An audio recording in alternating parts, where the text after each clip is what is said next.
Hi everyone, myself Dr. Rachna, Associate Professor in the Department of ENT at Reddy Medical College for Women in Hyderabad. In today's learning session, I shall enlighten you about the diseases of nasal septum. Among them, the deviated nasal septum is one of the most common ENT problems seen in the OPDs. The objectives of this learning session would be: at the end of this session, the learner should be able to enlist the causes of the deviated nasal septum, distinguish different types of DNS, describe the clinical features of the DNS, enumerate the principles of management of DNS, and compare the surgical techniques of septoplasty and SMR. Uh, a little brief anatomy about the nasal septum. So the nasal septum comprises of the cartilaginous part and the bony part. So in the cartilaginous part, we have the septal cartilage, a quadrilateral cartilage, and the bones that contribute are the perpendicular plate of ethmoid and the vomoid. Minor contributions are made by the rostrum of the sphenoid and the nasal spine of the frontal bone, and also the palatine and the maxillary crust in the floor. So coming to the deviated nasal septum. So what is the cause for this deviated nasal septum? So the most common could be trauma, a blow on the nose, a direct blow, mainly seen in the boxers, the wrestlers. And the second cause would be the developmental. It could be, the theories include birth molding theory, a high arched palate, unequal growth between the skull base and the palate. Sometimes the mass in the opposite nasal cavity also could push the septum to the opposite side, resulting in deviation. Coming to the racial factors, seen mostly in the Europeans. And if hereditary has a role to play, it is the posterior deviation of the nasal septum is often seen running in the families. So compared to the Asians, it is more common in the white races, and compared to children, it is more common in the adults. And coming to the gender predilection, it is mostly the males who are commonly affected than females. So coming to the intrauterine factors which play a role in the development of DNS in the newborn child are: certain abnormal intrauterine postures may result in a compressive force which act directly on the nose and the upper jaw and might result in the deviated nasal septum. So often it is the vertex presentation and the persistent occipital-posterior position which result in deviation of the septum. Let's see the different types of DNS. A DNS could be anterior or a caudal dislocation, a C-shaped deformity, S-shaped deformity, a septal spur or a septal thickening, and an impacted septum. So there are total 6 types of DNS. So coming to the anterior deviation. So as we saw in the picture earlier, so anteriorly there is cartilage. So when there are anterior septal deviations, it mostly involves the cartilaginous septum. And mostly the underlying cause could be the traumatic condition. So when there is a fracture of the septal cartilage, a sharp angulation can occur in between the fractured segments. And fracture, we know that it heals by fibrosis, which might result in the deviation of the nasal septum. When it is posterior deviations, it is the bony part of the septum which is commonly involved, and mainly in this, the genetic. So hereditary has a role to play. So coming to the pictorial description of the types. So this is the anterior or the caudal dislocation. So in this part, this is the caudal dislocation. You can see the anterior border of the septal cartilage, it is displaced from its medial position and it will project into either of the nasal cavity. When it is projecting, it is called a caudal dislocation. C-shaped. So this is like a C-shaped. So here one side of the nasal septum is concave and the other side is convex. And we can see that in the structures in the lateral wall of the nose, on the concave side, we can see the inferior turbinate, the middle turbinate, and sometimes even the bulla. So these structures which are there in the concave side might undergo a compensatory hypertrophy when there is a C-shaped DNS. Coming to S-shaped DNS, here the middle one-third of the nasal septum is deviated to one side, while the upper and the lower parts are deviated to the others. So upper and lower are deviated to one side, the middle one is deviated to the opposite side. This makes it a S-shaped DNS. Coming to spur, basically a spur, if you see, it is a sharp angulated shelf-like projection, usually seen at the bony cartilaginous junction. So most of the times it is the spur which goes and touches the turbinate or the lateral nasal wall. It might pressure on the underlying nerve endings and this might result in headache. So the deformity, that is the spur, is a result from the vertical compressive forces which are acting on the nasal septum. So most often the lower margins of the cartilaginous septum will get dislocated from the groove of the maxillary crust and they present like a shelf-like projection. So this is the cartilage, perpendicular plate of ethmoid and the vomer. So this being the palatine crust and this is the maxillary crust. The next type of the DNS is the thickened. This is the thickened nasal septum and this one is the impacted nasal septum. Coming to the clinical features. Now that in DNS we have seen that it is blocking one side of the nose. So definitely the commonest patient complaint would be nasal block.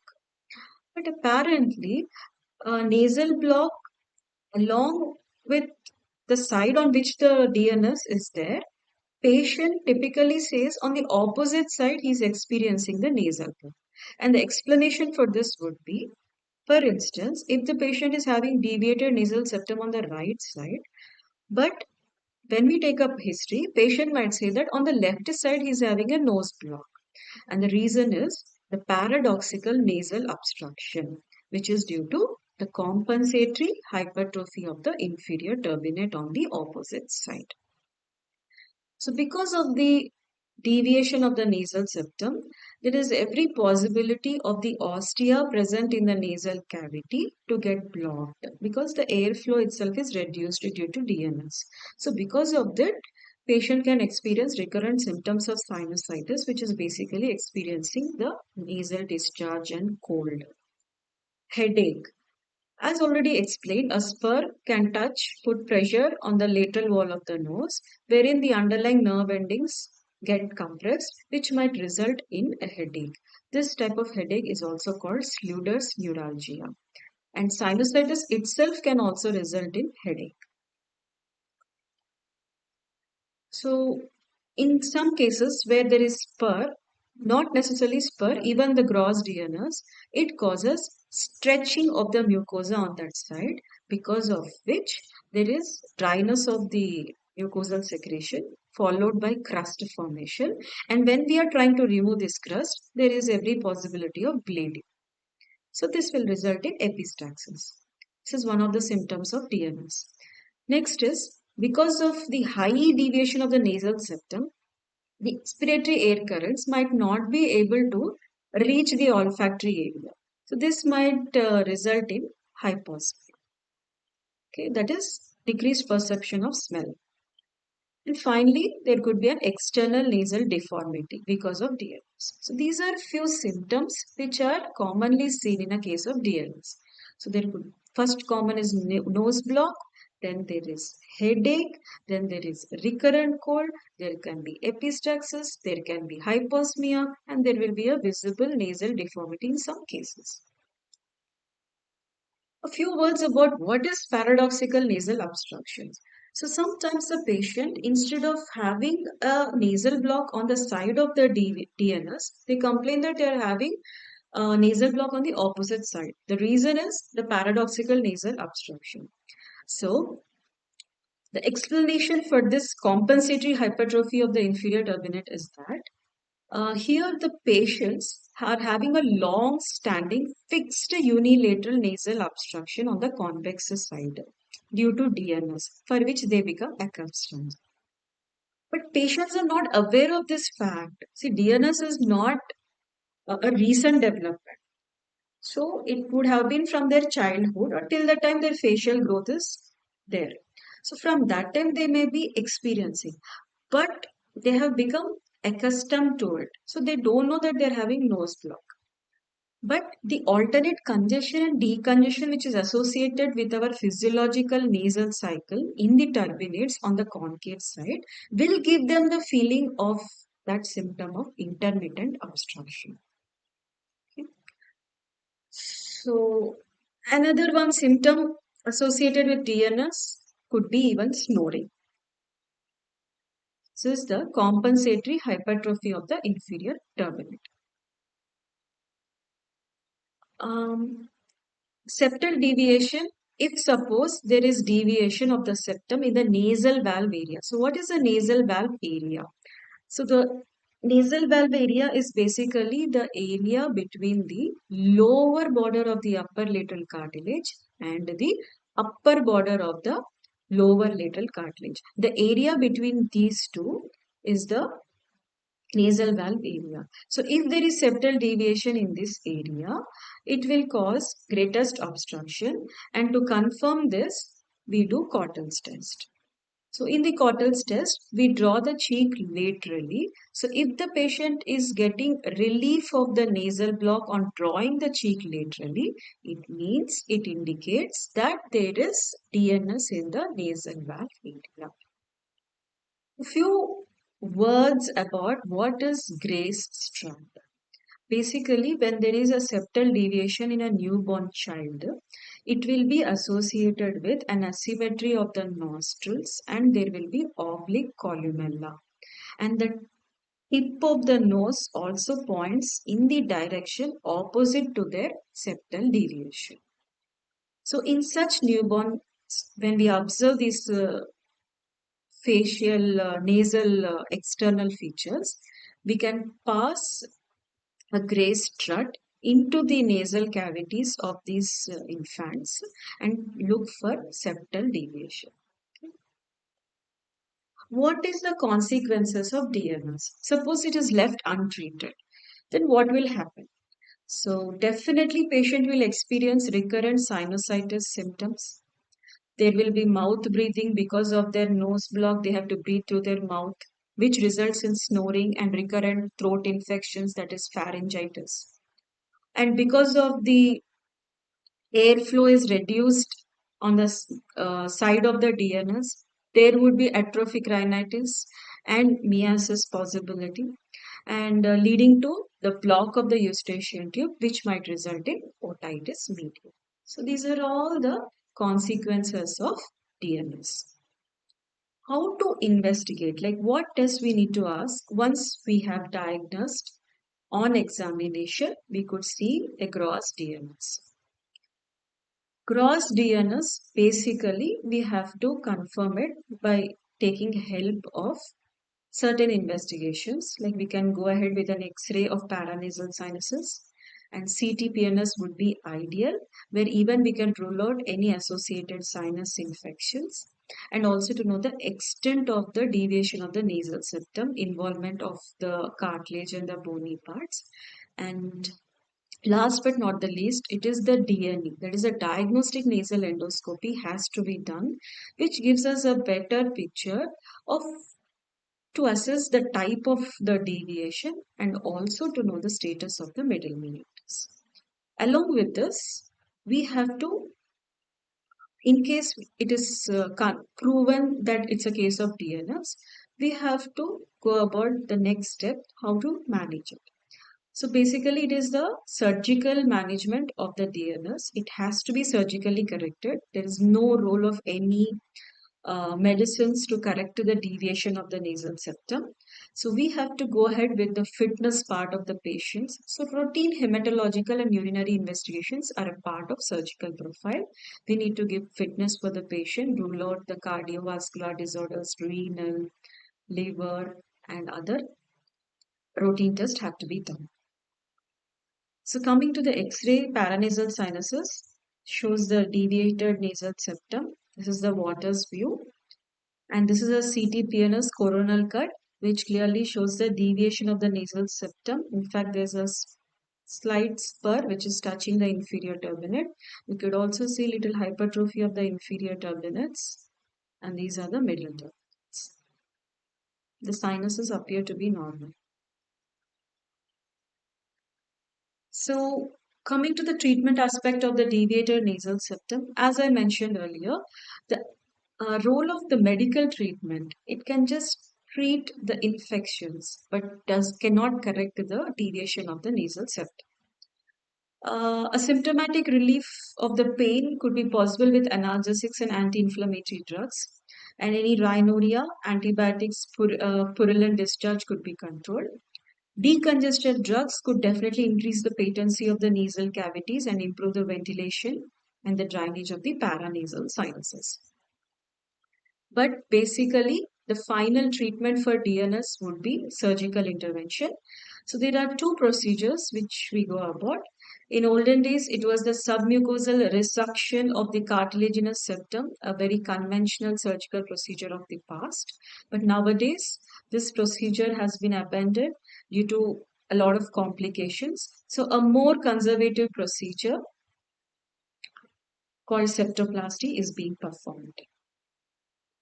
So we need to know the steps and try to compare both of these surgical techniques to know their pros and cons. So coming to septoplasty, in septoplasty, we basically have to first take up the patient under general anesthesia. After that, we try to give local infiltration with 2% xylocaine and adrenaline.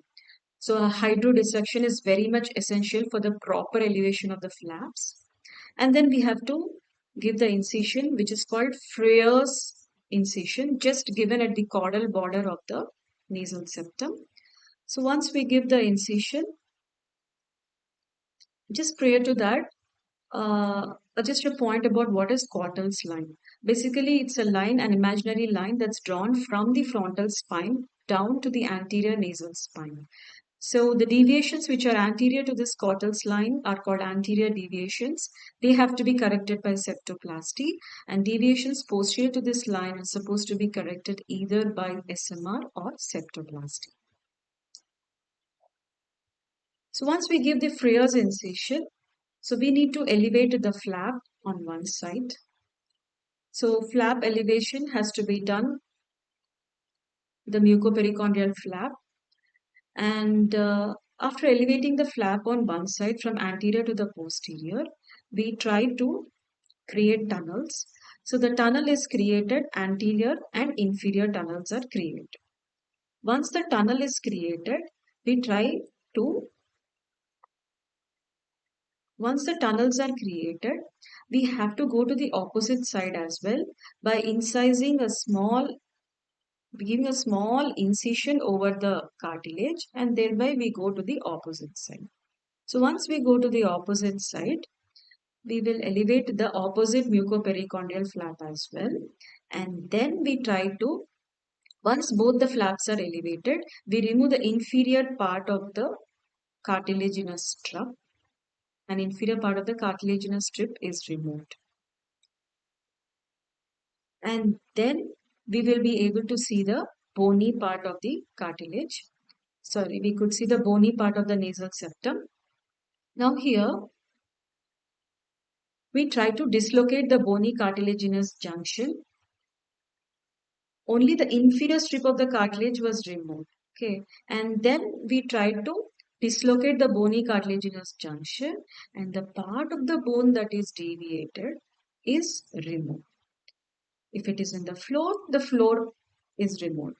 So only the deviated part is removed, and then Sometimes to relieve the pressure, a cross hatching of the cartilage. Crisscross incisions are given over the cartilage, which relieves the pressure. And then we have to close the incision, suture it back. A figure of 8 is, it is again depending upon the surgeon to surgeon. So we have to ideally just close the incision, and then the flaps, after they are repositioned back, we have to just suture back the inside side, and then we need to pack the nose so that we put pressure, and epistaxis is prevented. In case if there is any epistaxis, packing definitely relieves that. This is the outer nasal. So let's just see the video of septoplasty. So here, this is the nasal septum in the center. This is the side view. We can see the quadrilateral cartilage and the bony part, purpuric plate of ethmoid and the vomer. And these are covered by nasal mucosa.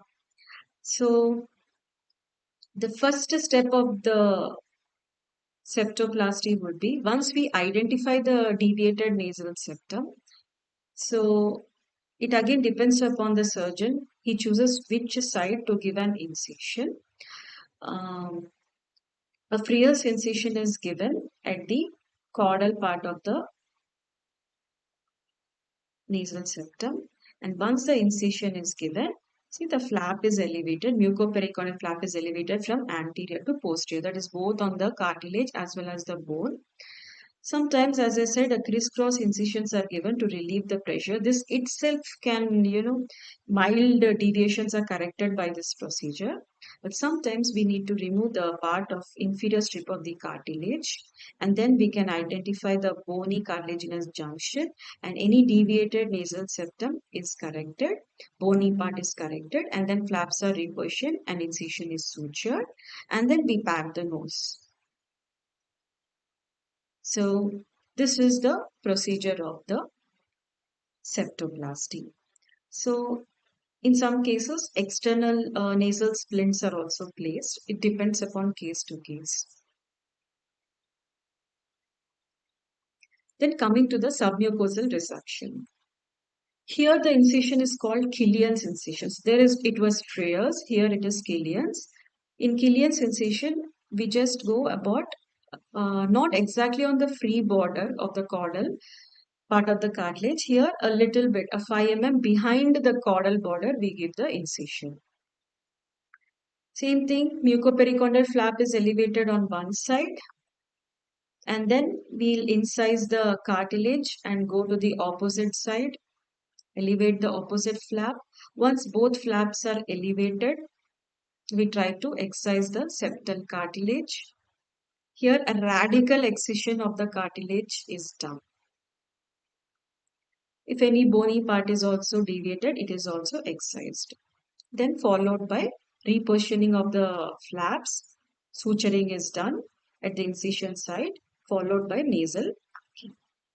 So let's see the differences between these two procedures. SMR is basically a radical surgery, whereas septoplasty is a conservative. We are not supposed to do SMR in less than 17 years. We can do septoplasty after 4 years of age anytime. Incision in SMR is Killian's, in septoplasty it is Freer's. Anterior DNS cannot be corrected with SMR, it can be done only with septoplasty. Nowadays we are following a modified uh, septoplasty indeed. So initially septoplasty means there was only one side elevation of the flap. In SMR it is basically both sides the flaps are elevated. Here only inferior strip of the cartilage is removed. In SMR it is the radical removal of the cartilage. We cannot combine the rhinoplasty incision with SMR. Here in septoplasty we can combine. It's relatively easy to do revision surgeries, that is second time surgeries in septoplasty. It's difficult in SMR. Cartilage graft can be harvested in SMR. It's not possible with septoplasty. So the complications are very common in SMR and it is rare in septoplasty.